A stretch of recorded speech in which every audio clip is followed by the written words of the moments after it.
Hello everyone, welcome to Google's Insights. So இன்னைக்கு தீர விசாரிப்பதே மெய் சீரியஸில் நம்ம பார்க்க போகிறது நேஷ்னல் anthem விசஸ் தமிழ் தாய் வாழ்த்து இஷ்யூ. ஸோ ஒரு 10 days பேக் நீங்கள் வந்து பார்த்தீங்கன்னா உங்களுக்கு தெரிஞ்சிருக்கும், நம்ம கவர்னர் சாருக்கும் சீஃப் மினிஸ்டர் சாருக்கும் சட்டமன்றத்தில் ஒரு சின்ன பிரச்சனை. ஸோ கவர்னர் சார் வந்து அவர் அட்ரஸை கொடுக்காமையே பாதிலேயே நடந்து போயிட்டாரு. அவர் காரணம் என்ன சொன்னார் அப்படின்னு பார்த்தீங்கன்னாக்கா, தமிழ்நாடு கவர்மெண்ட் வந்து நேஷனல் anthem வந்து இன்சல்ட் பண்ணுறாங்க, கான்ஸ்டியூஷன் அதாவது அரசியலமைப்பை இன்சல்ட் படுத்துறாங்க.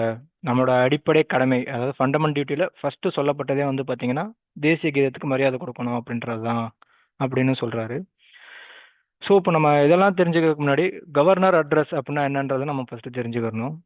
ஸோ கவர்னர் அட்ரஸ்ன்றது என்னன்னா, நம்ம அரசியல் சாசனம் வந்து பார்த்தீங்கன்னா ரெண்டு விதமான தலைவர்களை வந்து சொல்லுது. Head of the government and head of the state அப்படின்னு சொல்றாங்க. அதாவது மாநிலத்துக்கு ஒரு தலைவர் இருக்கிறாங்க, மாநில அரசுக்கு ஒரு தலைவர் இருக்கிறாங்க. மாநில தலைவர் அப்படின்றது கவர்னரை குறிக்கும், மாநில அரசு தலைவர் அப்படின்றது சீஃப் மினிஸ்டரை குறிக்கும். ஸோ உங்க ரெண்டு பேருமே வேணும். ஒரு நம்ம மாநிலத்தில் வந்து அரசு இயங்குறதுக்கு வந்து பார்த்தீங்கன்னா உங்க ரெண்டு பேருமே தேவை. ஸோ கவர்னர் வந்து பார்த்தீங்கன்னா சட்டமன்றத்தில் அவர் ஒரு பங்கு, அவர் கையெழுத்து போட்டால் தான் ஒரு சட்டம் வந்து பார்த்தீங்கன்னா ஒரு மசோதா வந்து சட்டமாகுன்றது நமக்கு தெரியும். ஸோ அவர் தான் வந்து பார்த்தீங்கன்னா ரெண்டு விதமான அட்ரஸ் கொடுப்பாரு. ஃபர்ஸ்ட் வந்து பார்த்தீங்கன்னா ஒரு சட்டமன்றம் ஒரு எலெக்ஷன் ஜெயிச்சு முடிச்சதுக்கு அப்புறம் மொதல் சட்டமன்ற ஃபார்ம் ஆகுது பார்த்தீங்களா, அதுக்கு இவர் தான் ஃபர்ஸ்ட் அட்ரஸ் கொடுத்து ஆரம்பிச்சு வைப்பாருன்னு வச்சுக்கோங்களேன். அதான் ஃபர்ஸ்ட் அட்ரஸ்.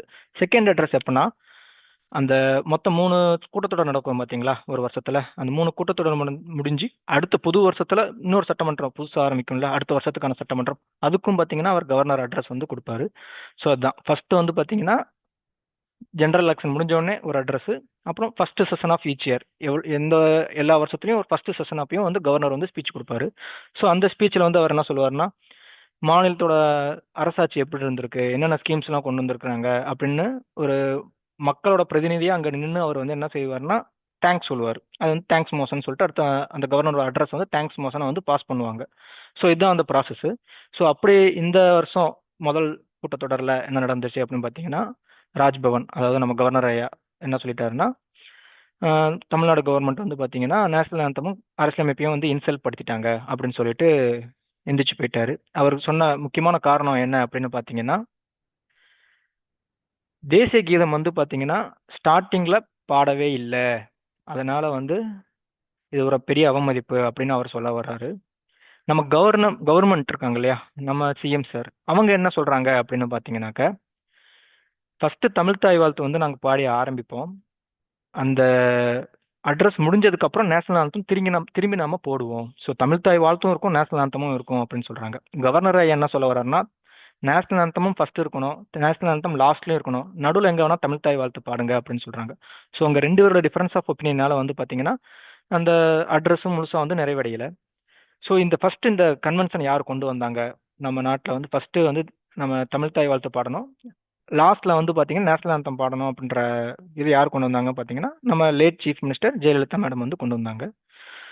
ஸோ நெக்ஸ்ட் மற்ற ஸ்டேட்ல இந்த மாதிரி பிரச்சனை இருக்கா இல்லைன்றதை நம்ம ஃபர்ஸ்ட் பார்த்துருவோம்.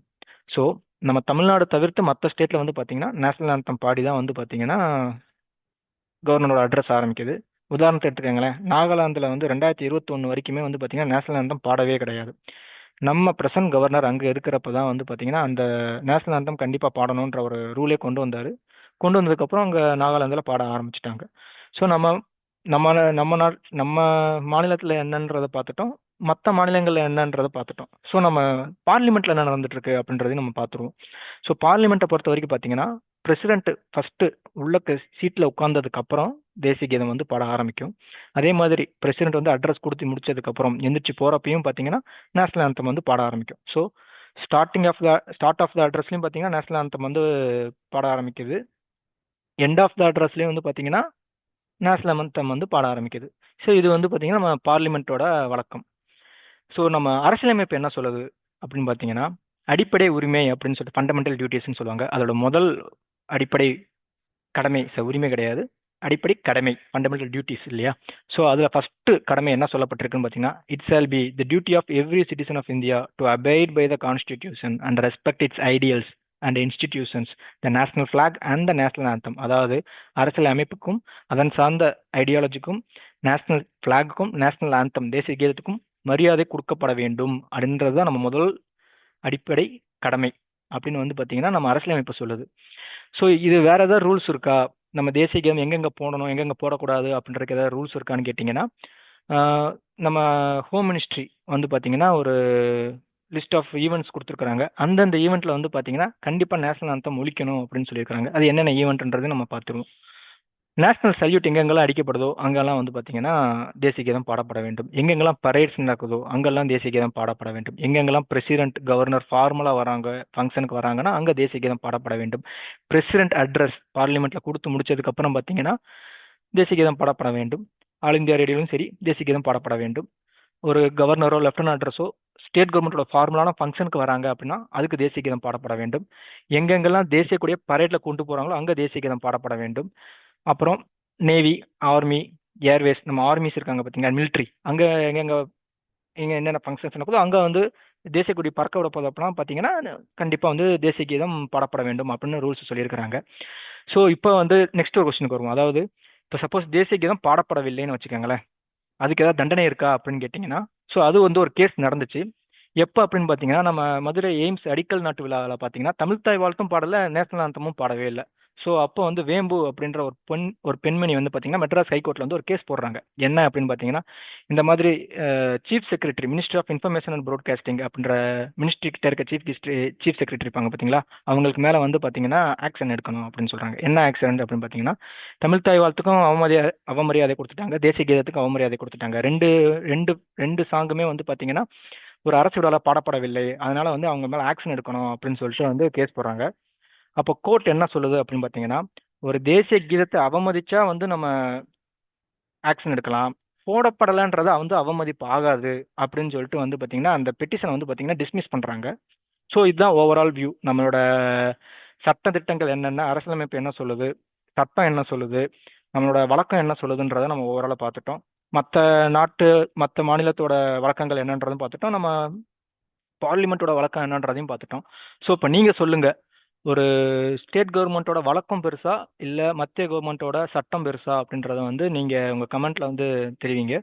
ஸோ நீங்கள் வந்து எதை சப்போர்ட் பண்ணுறீங்க? கண்டிப்பாக வந்து லா சொல்கிற மாதிரி வந்து பார்த்தீங்கன்னா தேசிய கீதம் எல்லா அரசு விழாக்கள்லையும் அரசு நிகழ்வுகளையும் பாடணும்னு நினைக்கிறீங்களா, இல்லை வழக்கம் மாறக்கூடாது, ஃபர்ஸ்ட் தமிழ்த்தாய் வாழ்த்து பாடணும், அதுக்கப்புறம் எண்டில் வந்து தேசிய கீதம் பாடிக்கலாம் அப்படின்றத நீங்கள் சப்போர்ட் பண்ணுறீங்களா அப்படின்றத வந்து நீங்கள் கமெண்ட்ல போடுங்க.